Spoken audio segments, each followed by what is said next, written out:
කන්තෝරුව මම වැඩ කරන එතන තමයි මාහට ඇති විනෝද උයන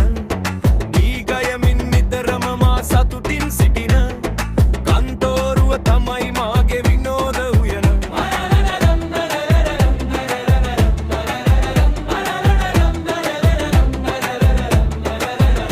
මම වැඩට යන්නේ දවල් 10 පහුවෙලා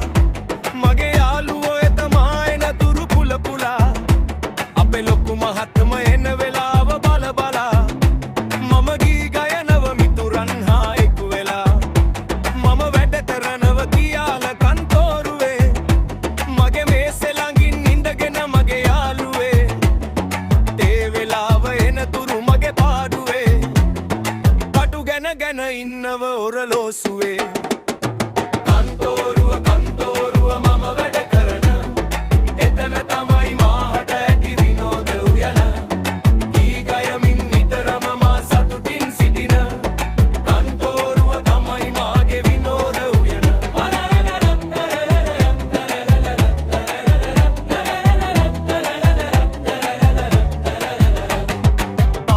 කට යන්නට මට හිතුනොතින්